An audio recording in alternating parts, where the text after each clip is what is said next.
Back to Swapna healthy recipes. నేను మీ స్వప్న. Today ఈ వీడియోలో ఆలూ కూర్మాని ఎంతో టేస్టీగా సింపుల్గా ఈజీగా ఎలా చేసుకోవాలో చూపించబోతున్నానండి. ఇది రైస్లోకి చపాతీలోకి చాలా బాగుంటుంది. ఫస్ట్ దీనికోసం కళాయిని పెట్టుకుని ఒక 3 టీ స్పూన్స్ వరకు ఆయిల్ వేసుకోవాలి.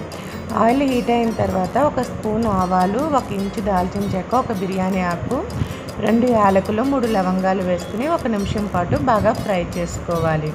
ఫ్రై చేసుకున్న తర్వాత దీనిలో 3 ఉల్లిపాయల్ని పొడవుగా కట్ చేసుకుని వేసుకోవాలి. ఇవి వేసుకుని మంచి కలర్ వచ్చే వరకు బాగా ఫ్రై చేసుకోవాలి. దీనిలో కారానికి సరిపడా పచ్చిమిర్చిని చిన్న చిన్న ముక్కలుగా కట్ చేసి వేసుకోవాలి. నెక్స్ట్ దీనిలో 1 రెమ్మ కరివేపాకును కూడా యాడ్ చేసుకోవాలండి. ఇవన్నీ బాగా మిక్స్ చేసుకోవాలి. మిక్స్ చేసుకున్న తర్వాత దీనిలో 1 పావు టీ స్పూన్ పసుపు, టేస్ట్కి సరిపడా సాల్ట్ని కూడా యాడ్ చేసుకుని మొత్తం బాగా మిక్స్ చేసుకోవాలి.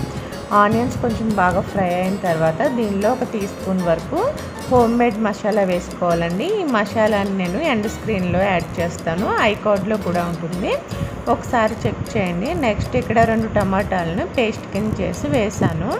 సో ఇది మనకి టమాటా కూడా బాగా ఒక 5 నిమిషాల పాటు బాగా ఫ్రై అయిన తర్వాత సిమ్లో పెట్టుకుని 2 టేబుల్ స్పూన్ వరకు పెరుగు వేసుకుని 2 నిమిషాల పాటు కుక్ చేసుకోవాలి. నెక్స్ట్ దీనికి కారం సరిపడా వేసుకోవాలి. 2 టీ స్పూన్స్ వరకు వేసానండి. వేసుకుని ఇదంతా బాగా మిక్స్ చేసుకోవాలి. నెక్స్ట్ ఇక్కడ నేను పొటాటోస్ని బాగా బాయిల్ చేసి తొక్కు తీసి పెట్టుకున్నానండి.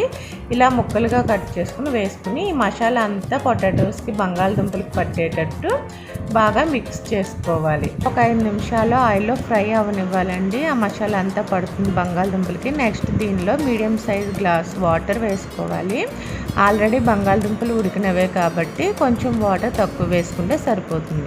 సో లిడ్ పెట్టేసుకుని ఒక 10 నిమిషాల పాటు కుక్ చేసుకుంటే మనకి మంచి గుమగుమలాడుతూ ఆలూ కూర్మా రెడీ అయిపోతుందండి. దించే ముందు కొత్తిమీరతో గార్నిష్ చేసుకుంటే చాలా టేస్టీగా చాలా బాగుంటుందండి. ఇది చపాతీలోకి కానీ రైస్లోకి కానీ సూపర్ కాంబినేషన్.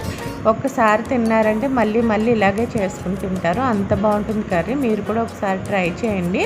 మీ ఫీడ్బ్యాక్ నాకు కమెంట్స్ రూపంలో తెలియచేయండి. ఈ వీడియో నచ్చితే లైక్ చేసి షేర్ చేసి కమెంట్ చేయండి. మన ఛానల్ సబ్స్క్రైబ్ చేసుకుని బెల్ క్లిక్ చేయండి. Thanks for watching.